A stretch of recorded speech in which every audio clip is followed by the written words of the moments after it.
Assalamualaikum warahmatullahi wabarakatuh. Alhamdulillahirabbil alamin wassalatu wassalamu ala asyrafil anbiya'i wal mursalin sayyidina Muhammadin wa ala alihi wa sahbihi ajma'in, amma ba'du.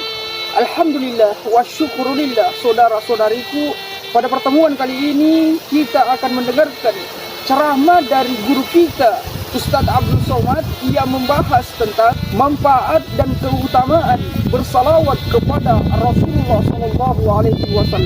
Nah, tanpa berlama-lama lagi saudara-saudariku, mari kita ikuti ceramah dari beliau. Assalamualaikum warahmatullahi wabarakatuh.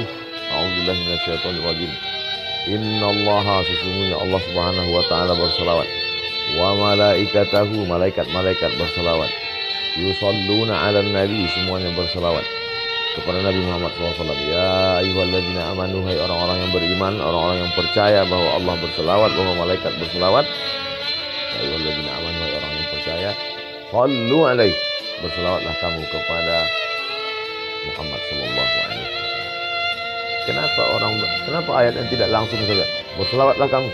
Kenapa mesti disebutkan Allah berselawat, malaikat berselawat? Apa sebenarnya yang terkandung dalam ayat ini? Sedangkan Allah berselawat, sedangkan malaikat-malaikat berselawat, mengapa kamu tidak mau berselawat? Allah berselawat, malaikat berselawat, orang beriman berselawat. Apa bedanya? Selawat Allah maknanya Allah ridha kepada Muhammad sallallahu alaihi wasallam. Malaikat berselawat maknanya malaikat memohonkan rahmat kepada Allah supaya Allah mencurahkan rahmat kepada Muhammad sallallahu alaihi wasallam. Orang beriman berselawat, apa maknanya? Orang beriman berdoa kepada Allah supaya senantiasa mencurahkan ridha dan rahmat kepada Muhammad sallallahu alaihi wasallam. Nah, itu Nabi kalian. Nabi kalian minta didoakan kan? Nabi Muhammad minta didoakan kan? Kalau begitu dia perlu, dia berhajat, dia butuh, dia perlu kepada selawat kamu. Ini orang jahil, orang tidak paham. Nabi Muhammad tidak perlu pada selawat kita. Andai semua dunia ini kafir tak percaya kepada Nabi Muhammad, Nabi Muhammad tidak rugi sedikit pun. Lalu untuk apa kita berselawat? Bukan untuk dia. Kita berselawat bukan untuk Nabi Muhammad SAW. Kita berselawat untuk diri kita. Man shalla alayya salatan, siapa yang berselawat kepadaku satu kali, sallallahu alaihi biha asyra, Allah balas 10 kebaikan. Wa khuttat anhu asyra sayiat, Allah tutupi 10 dosa-dosa silap kesalahan. Wa rufi'an lahu asyra darajat, Allah naikkan tingkatan derajat kemuliaan 10 tingkatan. Beristighfar, dosa diampuni. Tapi belum tentu yang lain dapat. Maka dengan berselawat, dosa terampuni. Ada orang berzikir belum tentu diterima Allah Subhanahu wa taala zikirnya. Kenapa? Karena zikir amalan dia. Tapi orang berselawat pasti diterima Allah Subhanahu wa taala. Kenapa selawat pasti diterima? Karena selawat adalah permohonan kepada Nabi Muhammad SAW dan otomatis pasti dibalas.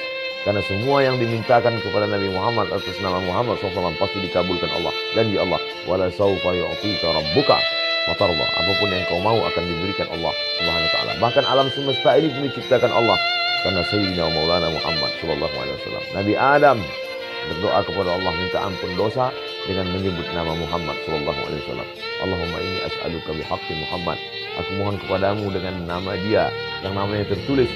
Allah Ta'ala bertanya kepada Nabi Adam alaihissalam. Allah bertanya bukan karena tidak tahu, Allah mau kasih tahu. Kenapa kau sebut nama dia? Siapa dia? Kata Nabi Adam, aku tidak tahu siapa dia. Falamma khalaqtani, ketika kau ciptakan aku, nafakhta fi ruhi, kau tiupkan ruh ke dalam tanah tubuhku. Rafa'tu ra'si, ketika ruh masuk ke dalam jasadku, aku angkat kepalaku. Aku lihat ada namanya bersanding dengan namamu di tiang-tiang singgasana aras. Itulah dia memiliki kedudukan yang tinggi. Maka aku sebut namanya. Dengan menyebut namanya diampuni Allah Subhanahu wa taala dosa Nabi Adam alaihissalam. Orang-orang kafir musyrik ketika mau perang melawan orang Yahudi, percaya bahwa akan ada nabi akhir zaman yang akan diutus Allah Subhanahu wa taala sebelum hari kiamat. Dan orang Yahudi tahu bahwa dia itu adalah keturunan Nabi Ibrahim, tapi mereka tidak tahu apakah dia dari jalur Ishak atau dari jalur Ismail alaihissalam. Maka mereka sebelum berperang melawan Bani Ghatafan, mereka berdoa, Allahumma inna nas'aluka bihaqqi nabiyyikal mursal. Kami mohon kepada Engkau ya Allah berkat nabi terakhir yang akan Kau utus di akhir zaman. Maka kemudian apa yang terjadi? Wa kanu min qablu yastaftihuna 'ala alladhina kafaru. Sebelum dia lahir, orang-orang Yahudi itu sudah memohon kepada Allah dengan menyebut namanya.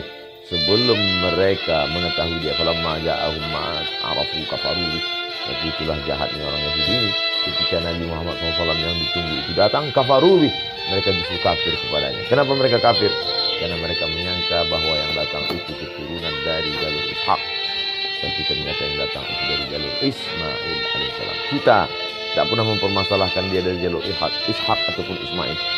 Kita menerima dia. Kita dari kecil sudah mengucapkan asyhadu an la ilaha illallah wa asyhadu anna Muhammadar Rasulullah. Berjumpa dua orang satu majelis, majelisnya menjadi majelis bangkai busuk berbau kalau tidak mengucapkan Allahumma shalli ala sayyidina Muhammad wa ala ali sayyidina Muhammad. Khutbah Jumat batal kalau tidak mengucapkan Allahumma shalli ala sayyidina Muhammad wa ala ali sayyidina Muhammad. Salat batal kalau tidak menyebutkan Allahumma shalli ala sayyidina Muhammad wa ala ali sayyidina Muhammad. Majelis ilmu menjadi majelis antana jifah, bangkai busuk dan berbau kalau tidak menyebutkan Allahumma shalli ala sayyidina Muhammad wa ala ali sayyidina Muhammad. Doa tidak akan dikabulkan Allah Subhanahu wa taala tak sampai ke pintu langit sebelum mengucapkan alhamdulillahirabbil alamin wassalatu wassalamu ala asyrafil anbiya'i wal mursalin. Di ujung doa ditutup wa sallallahu ala sayyidina wa maulana Muhammad sallallahu alaihi wasallam. Banyak berselawat, banyak berselawat. Siapa yang paling dekat dengan Nabi SAW? Jarak kita 1441 tahun, 14 abad, hampir 15 abad.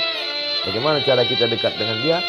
Maka akrabu majlisan, orang yang paling dekat majlisnya dengan Rasulullah SAW, orang yang paling banyak berselawat. Maka banyak berselawat. Allahumma shalli ala sayyidina Muhammad wa ala ali sayyidina Muhammad. Diamnya berselawat, dalam hati geraknya adalah selawat. Mudah-mudahan kita termasuk orang yang istiqamah dalam berselawat. Allahumma shalli ala sayyidina Muhammad wa ala ali sayyidina Muhammad wa sallallahu ala sayyidina maulana Muhammad wa ala alihi wasallam walhamdulillah rabbil alamin.